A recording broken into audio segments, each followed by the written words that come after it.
സഹ്യപർവ്വതത്തിന്റെ താഴെയുള്ള പ്രദേശം എന്നായിരുന്നു കീഴ്മലൈനാട് എന്ന തമിഴ് പേരിന്റെ അർത്ഥം. ഇന്നത്തെ തൊടുപുഴ, മൂവാറ്റുപുഴ താലൂക്കുകൾ ഉൾപ്പെട്ടിരുന്ന വലിയൊരു ഭൂപ്രദേശമായിരുന്നു അന്ന് കീഴ്മലൈനാട്. ദേശീയ അന്തർദേശീയ വ്യാപാരങ്ങളിൽ കാരിക്കോടും കീഴ്മലൈനാടും ഒരു പ്രധാന കണ്ണിയായിരിക്കാൻ കാരണം നമ്മുടെ നാട്ടിലെ വനവിഭവങ്ങളുടെയും സുഗന്ധദ്രവ്യങ്ങളുടെയും ലഭ്യതയും വ്യാപാരവും മൂലമാണ്.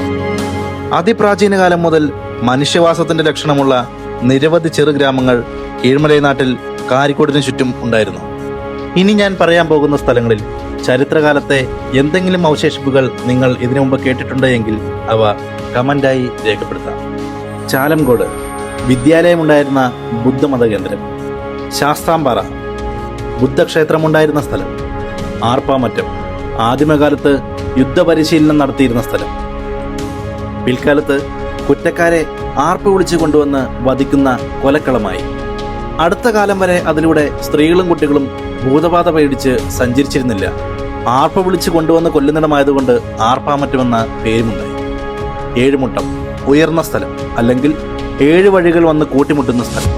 ഇവിടെ പ്രാചീന സംസ്കാരത്തിന്റെ അവശിഷ്ടങ്ങളായ മൺചാറയും മുനിയറയുമുണ്ട്. പന്നൂർ, പന്തിയൂർ വിഷ്ണു ക്ഷേത്രമുള്ള സ്ഥലം. തൊണ്ടിക്കുഴ, തൊണ്ടിവൃക്ഷങ്ങളുടെ നാട്. മരുതോലി, വെള്ള മരുതുകളുള്ള കൃഷിയോഗ്യമായ ഭൂമി. നെടിയശാല, വലിയ ശാലയുണ്ടായിരുന്നിടം. ആരക്കുഴ, വലിയ പ്രദേശം. ഉടുമ്പന്നൂർ, ഹിഡുംബദേവന്റെ ക്ഷേത്രമുള്ള സ്ഥലം. തമിഴ്നാട്ടിലും ഈ ദേവന് ക്ഷേത്രമുണ്ട്. പരിയാരം, ബ്രാഹ്മണ സങ്കേതം. വേളൂർ, പ്രകാശമുള്ള സ്ഥലം. ചിലവ്, ചിലമ്പ് കിട്ടിയ സ്ഥലം. ചെപ്പുകുളം, ചെപ്പ് കിട്ടിയ സ്ഥലം. കരിമണ്ണൂർ, കറുത്ത മണ്ണുള്ള നാട്.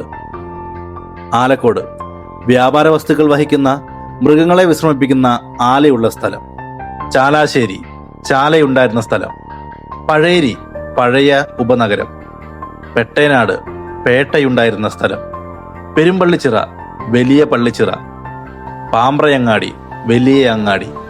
മൈലക്കൊമ്പ്, മയിലുകളുടെ നാട്. കോടിക്കളം, പുതിയ കളം.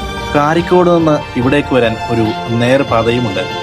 അവസാനമായി ഈ സ്ഥലങ്ങളെയെല്ലാം ശിരസാവഹിച്ച് ഒരു കേന്ദ്ര ബിന്ദുവായി നിലകൊണ്ട മൂവാറ്റുപുഴക്കാർ നീലിയാർന്ന് ഓമന പേരിട്ട് വിളിച്ചിരുന്ന തോട് പോലുള്ള പുഴയൊഴുകുന്ന നമ്മുടെ സ്വന്തം തൊടുപുഴ.